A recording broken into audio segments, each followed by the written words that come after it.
It would be far too easy to just one-shot the final boss with an unmaking arrow and call it a video. The same can be said if I wanted to one-shot all the bosses, as the Medusa head is just too overpowered. But what if I could only use a one-shot method one single time per boss? But there being roughly 13 total bosses, that would require me to find 13 different insta-kill methods. For an additional layer of suffering, let's add in a condition that while farming vocations and exploring, I can only one-shot the small enemies as well. If my attack doesn't fully kill the enemy, I'll quit out and reload for my last save. As always, we're playing solo, and believe it or not, I actually had a lot of fun with this run. It allowed me to do some serious damage for once and really forced me to think outside the box. So, strap in and let's see if I can beat Dragon's Dogma 2 by only one-shotting enemies.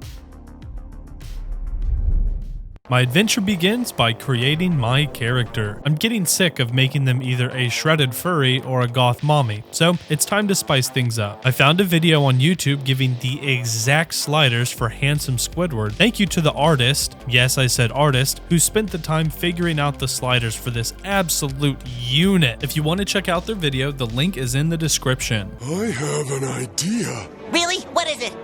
Let's leave! Yeah, I was looking at Dragon's Dogma 2 mods. One of the first ones that popped up was nippled, what is this thing called? Nippled Medusa. Isn't that just cruel? We got nippled Medusa before we got Grand Theft Auto 6. I got my first one-shot kill super early, putting the spawn of Satan, Justinin, out of his misery. Mama can't wait much longer. Release me. What a peaceful and quiet jaunt this was. Now, let's make our pawn. What is wrong with you? Why are you blue? After some Season 5 spoilers, I'm headed straight for Melv. I need the meat from these pigs. Hopefully that will... Are you kidding me? Well, that's our first quit out. Luckily it doesn't take long to get there and back. This should be just a little bit higher. There you go. Thank you, Mr. Pig. When I arrive, I rob enough desolated citizens to muster 2 rings of aggression. It may be only a flat 30 increase to strength per ring, but for this run, we'll need it. After switching to some better daggers, I'm able to easily one-shot these goblins with a grappling strong attack. We should probably discuss what the word one-shot entails for this challenge. There are not 13 different ways to kill something and literally only one hit. In fact, there are roughly 5. Skills like Martyr's Bolt are single use, but use tons of small hits to do massive damage. So, for a boss kill to qualify as a one-shot, it needs to be the duration of the skill or skills used to deal the damage. I say skills, plural, because we end up doing some really cool combos later on for some of the higher health bosses. I'm actually really excited to show you guys. I'm also including fall damage and the brine as one-shot possibilities, since some of these bosses could not be killed without it. Before long, I'm walking through the gates of Vernworth and grabbing the port crystal. Now, I'm not one-shotting any bosses anytime soon unless I get some serious cash and some seriously strong weapons. The quickest and easiest way to get money without actually fighting anything is the Sphinx. So, off I go. Normally, getting to the Sphinx passively just results in infinite stun locks and tons of rage. But I'm about to turn you solo players onto something incredibly overpowered. This thief skill, the one where you rub dirt into your eyes, is pointless in a regular playthrough with pawns. But solo, it turns the enemy's aggro range into like 2 feet in front of them, allowing you to seemingly go wherever you want with no issues. It's almost as good as the fart and leave the room method, except it's on the strongest class in the entire game. It's so good, I managed to grab the Griffin port crystal and make it all the way to this Sphinx with literally 0 issues. I placed the port crystal down and started grinding the riddles. Once it came time to copy an item, I just used the port crystal we already had to save some time with traveling. With the first 5 riddles done, the Sphinx leaves and I head straight for the second location as well, stopping at Checkpoint Rest Town to grab the elite camping kit. After meeting up with the Sphinx again, I claimed the massive pile of gold and managed to get super lucky with the riddle sequence. I didn't actually get the riddle of futility until the very end, which was great because I don't need the rewards from it, meaning the next time I see the Sphinx, it'll be time to kill it. With full pockets, it's time to go shopping. Unfortunately, the merchant I'm looking for is all the way on the volcanic island, and the way there is teeming with an insane amount of powerful and angry monsters. Oh wait, I can just cosplay as dirt and everyone will leave me alone. Once in Backbatal, I drop down a port crystal and immediately leave for the island. Look at that! Within just a few hours of our playthrough, we're already at one of the best merchants in the entire game. I place my last port crystal and start browsing. I bought both the strongest greatsword and staff, with my thought process being that I'd likely need to farm warrior and sorcerer first, considering they have the highest number of skills with one-shot potential. While on the island, I went ahead and fairy stoned the old man to the hot spring to both grab the maester skill and enough money for the magic bow as well. With some very powerful weapons in my arsenal, I can consistently one-shot enemies in Vermund to begin farming vocations. Let's start with warrior.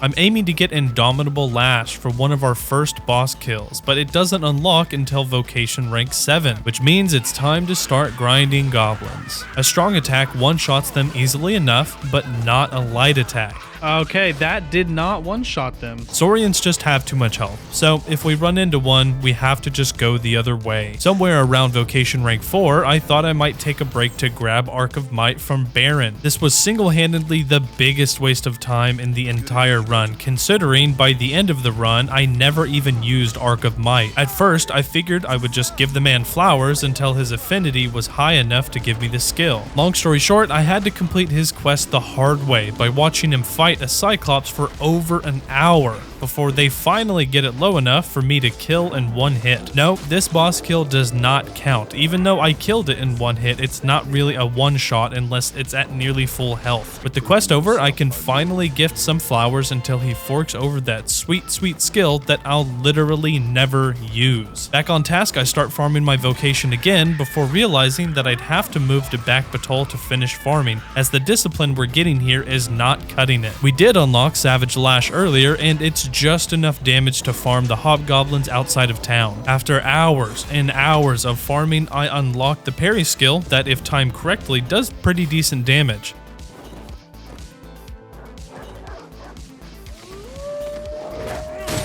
Watch this. Oh! Now if that isn't the most satisfying, I don't know what is, bro. I did finally hit rank 7, but just to be safe, I also wanted to grab Soporific Bolt from the Magic Archer, as it's essential for a lot of these one-shot setups. This was considerably easier, with Frost Hunter Bolt killing most things incredibly quick. At rank 4, I also unlocked Ricochet Seeker. I was only trying to test the damage on it when I accidentally grabbed my very first one-shot boss kill.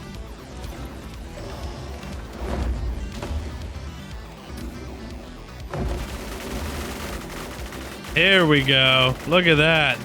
Is it enough to kill him? Come on. Okay, we have our first boss. Completed with Ricochet Hunter. Man, that skill is... I mean, that's the first version of it, and yes, I am wearing a stronger... I'm using a stronger weapon than what you would normally start with, but that skill is just way too broken. For reasons unknown to me, he was on fire when we first walked in, which is why his first health bar is halfway gone. I guess I didn't notice at the time, but here's me doing it again much later in the run, but with full health. I don't even know what augments I have. I may have like dog shit augments, I don't know. You asleep? Okay. And then...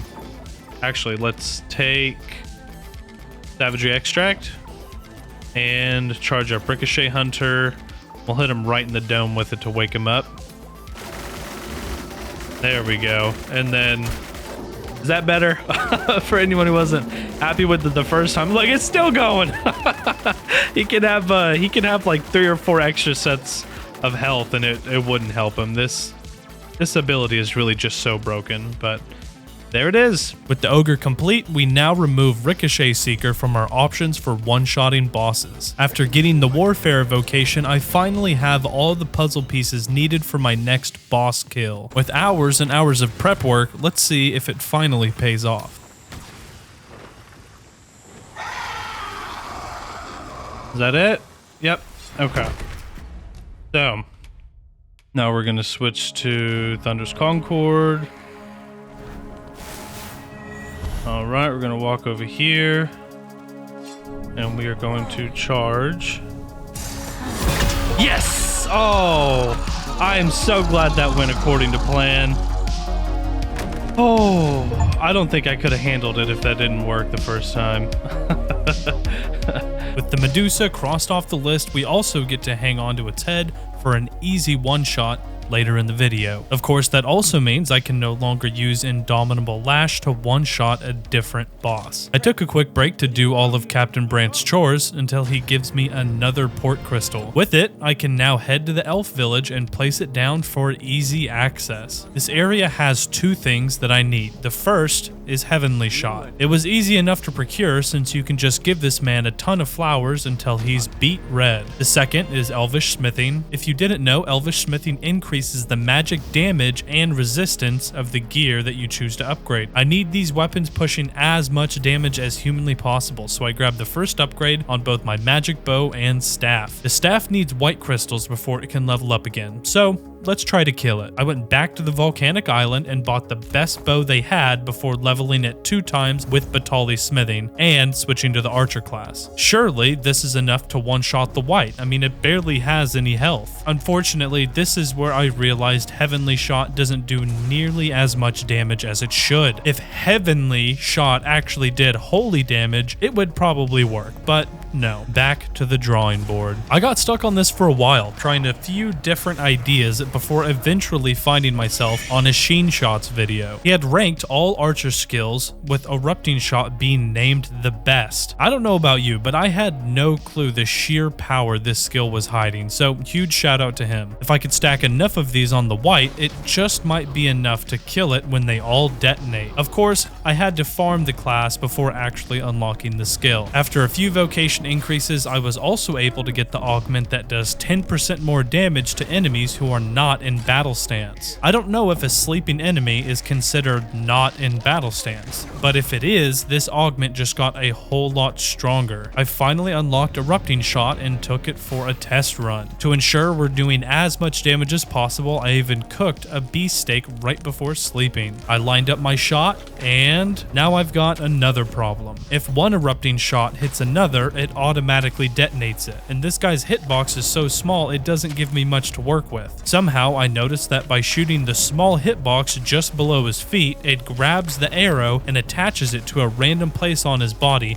not triggering the explosion. For a while, I was just barely falling short of being able to kill it. That's when I remembered our new augment. So I backed out of his aggro range and...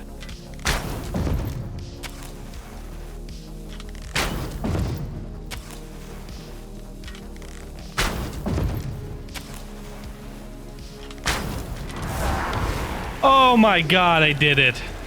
Oh. Editing CJ here. So as we look at the footage and we look at the health bar of the white, the damage actually starts right here. It's already got 2 health bars missing. So I don't think in this clip I actually one-shot it. I think what happened is when I had gone up to check the health bar on a previous attempt, the game saved. See how it's saving right here? It does these random auto saves, and if it saves while the boss's health bar is low, but I'm far enough away that I can't see it, then this is what happens. So I don't think I actually did it on this first initial attempt, but I did just get done recording me doing it for real, and we'll just go ahead and play that now. So to boost our damage, we're using a Ring of Recompense, which gives me extra damage when my health is low, a Ring of Brawn, which is more damage the lighter I weigh, a Beast Steak, and a Savagery Extract.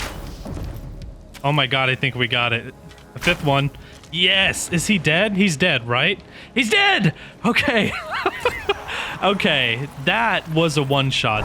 If you're enjoying your time here, why not consider subscribing? It's a long-term goal and dream to one day hit 100k subs on the channel, and we're almost halfway there. So if you like fantasy RPGs, why not stick around? All right, enough prostrating, back to the video. While I'm playing as Archer, let's go ahead and get my Cyclops kill as well. With a beast steak buff and a strength boost from a savagery extract, I deal almost enough damage. I just need to get the timing perfect so Deathly Arrow can do the maximum amount of damage. It's not helping that pawns are randomly spawning in and constantly interrupting. After an embarrassing number of attempts, I finally got it. Okay, so he's asleep, and then we apply our fire damage. Okay. Switch to the bow. Jump down here. Don't forget the savagery extract. And if we can time this perfectly... Oh, thank fuck. Oh my god, that took so many tries. Oh, thank god. It's finally time to move on and farm vocation ranks for Sorcerer. Making a brief trip to Checkpoint Rest Town, I both started the Maester mission and grabbed my first Ring of Percipience. This increases my magic damage by a flat 30. Not that I really need it, since Sorcerer has no problems destroying these regular enemies. I spent the next few hours just farming the class over and over until we hit rank 5. This seemed like a good time to go ahead and grab both Maester skills as well. Yes, here's Fruminous. I don't know why that's so funny, but Fruminous Shield. Thanks to editing, this is all happening in just a few seconds for you, but for me, this took roughly 3 hours of non-stop running back and forth collecting books. I turned in forgeries of the books for Maelstrom, and then the genuine copies were turned in for Meteoron. This Griffin has been harassing me non-stop, so it's gonna feel good to finally get some revenge. I did my usual beast steak and savagery extract buff, then I hung out with an ox until a Griffin arrived. If all 5 meteors don't hit the Griffin, it doesn't deal quite enough damage. Yes. Please die. Yes. 2, 3, 4. Come on, more. Damn it. But if you keep trying, you'll eventually get it. There we go. 1, 2, 3, 4, 5. Yes! Oh, finally. Yeah, okay, we just needed... Oh, and how poetic is that we get the vocation increase. Since the Sorcerer Maester was able to easily destroy the Dullahan with Maelstrom in my last video, I thought it'd be an easy one-shot. But for some reason, I'm not doing nearly enough damage to kill this guy. Yes? What the fuck is this?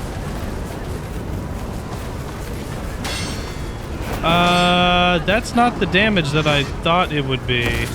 If anyone knows why the Maester does so much more damage, I'd love to know as well, because this isn't making any sense to me. I can always come back to the Dullahan. For now, let's finish grinding our vocation. Rank 8 gives us both Augural Flame and High Seism, both of which are amazing one-shot candidates. I figured the Minotaur couldn't be that hard, so I put him to sleep and gave him the old Earthquake. Disappointed at the lacking damage, I tried just placing a bunch of barrels around his sleepy little head in hopes it would be enough. Still just not enough damage. With both my Dullahan and Minotaur plans failing, I genuinely had no idea what to do. I really didn't want to use my Unmaking arrow or Medusa head yet, since I'm saving them as a last resort. That's when it hit me.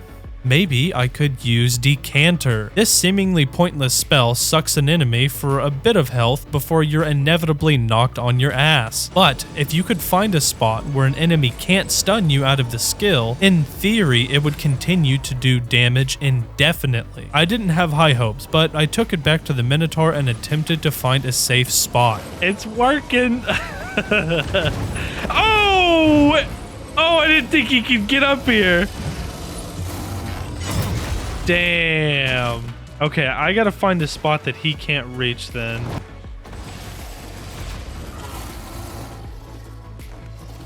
Can he jump up here though? No, can't jump up here. Okay, he can't get up here. I think I figured it out. See, how was he already low? Like, that actually doesn't make any sense. All right, now in theory, I could just set my controller down and sit here. He can't get up.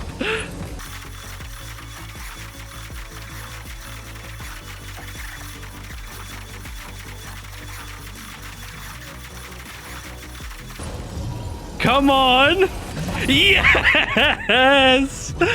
Oh my goodness. I can't believe this just happened. Who would have thought that Decanter was technically the strongest skill in the entire game?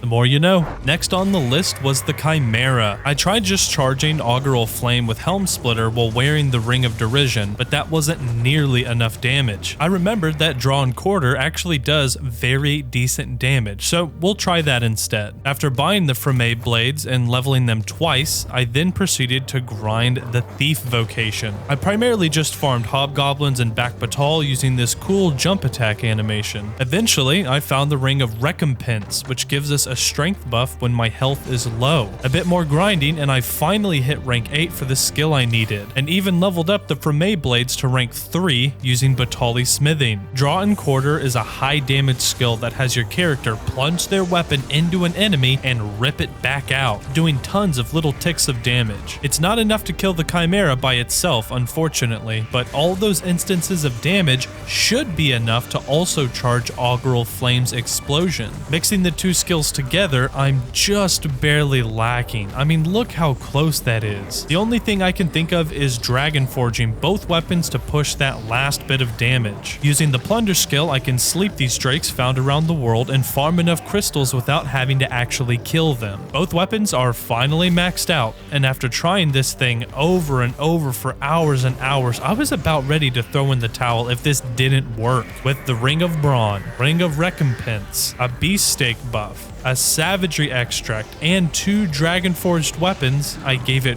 one last try.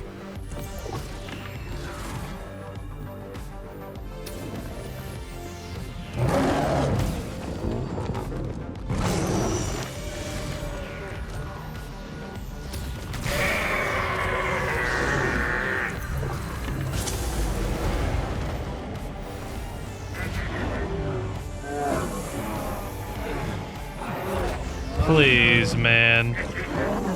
I'm just so ready for this to be done.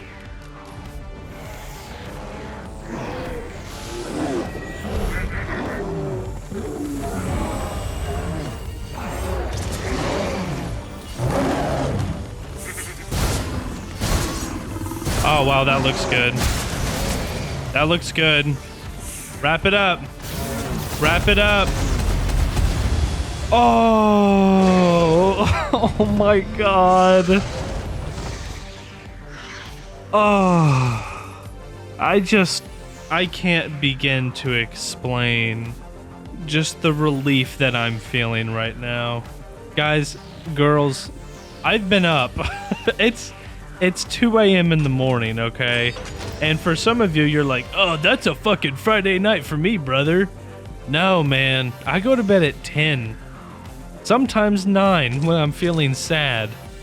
And I was feeling real sad today playing this game and grinding this out. And having that done right there, that one shot right there, having that good to go is just... that's everything to me. The rest of the playthrough wrapped up pretty quick after this, since I had saved the easiest one-shot methods for last. For the Golem, I decided just to go for fall damage. I tried pushing him off a cliff, but this removes fall damage somehow. Have a nice trip. See you next fall. On the Griffin? Hilarious. What the hell? Luckily, he eventually just walked off on his own. Nice. Okay, there he goes. Next up is the Dullahan. I tried for hours to find a different way to kill this thing, but I just ran out of ideas. Might as well just use the Unmaking arrow I've been saving. For the Drake, I had originally planned to use Arc of Might with the greatsword that does extra damage to dragons, but I wouldn't be able to expose its heart without first doing damage to the head. So we used the Trickster clone to lure it into the brine. The Sphinx was easy enough. I had been saving the Medusa head for this exact occasion. Before you leave, I have something cool to show you.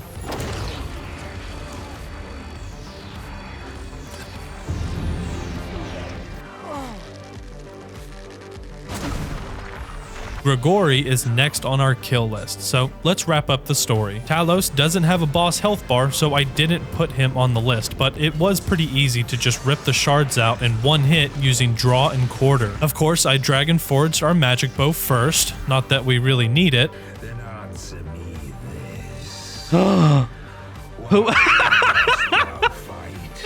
What? How is that my highest affinity character? I did copy a ton of materials in this run, but damn, that's crazy. Martyr's Bolt is by far the strongest skill in the entire game. So much so that I sincerely think it needs to be nerfed before the DLC drops. Otherwise, it'll be just too easy. Yeah, that's just ridiculous. Yep. GG.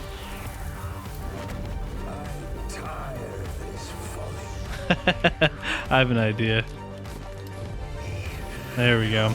All that remains now is to kill one of the Purginers. Killing Grigori gave me a ton of Worm's Life crystals, but not quite enough to buy the strongest sorcerer staff. I quickly helped the people of Backbatal to get the last few needed. After buying this staff, I had enough resources to go ahead and Dragon Forge it. This is literally the maximum amount of magic damage that a staff can do in the game. Now, both Purginers are covered in medallions up and down their body that have to be destroyed in order for you to kill them. The only attack I could think of was Maelstrom, since it has such a large AoE. It's also one of the only few remaining options I have, considering I've used just about everything else. This first boss isn't an option, since all of its medallions aren't available for damage all at once. That leaves the Brine Dragon. I charged up the skill and gave it my best shot. Hold up. We're doing something.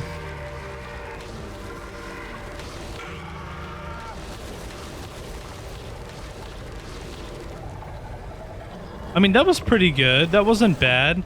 It wasn't good enough, though. It's a ton of damage, but just not enough. I looked over my large roster of skills, and it seemed like nothing would work. Maybe if I found an alternative for the Dullahan, I could have saved the Unmaking arrow for this exact occasion. I instead opted to just let Walter use Talos to kill it instead. Technically, Walter did one-shot it, but not me. So, can you beat Dragon's Dogma 2 by one-shotting everything? No, at least I couldn't, but I am super excited to hear what ideas you all have, as I'm sure I missed something. To say thank you for making it this far in the video, I chopped up a little surprise for you. After almost every boss kill, I'd let out a sigh of relief where I'd normally say, oh, here's all of them layered together.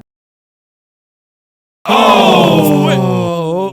I sincerely hope you all enjoyed your time here. Here are the stats for the end of the run. 30 hours may not seem like much, but this was by far the longest playthrough I've had for a video. Huge shout out to our members. Thank you so much for supporting the channel. Members get access to perks like additional uploads, early ad-free access to our regular videos, and a members badge. If you're interested in becoming a member, check the description for more details. I'll see you all in the next one. Later.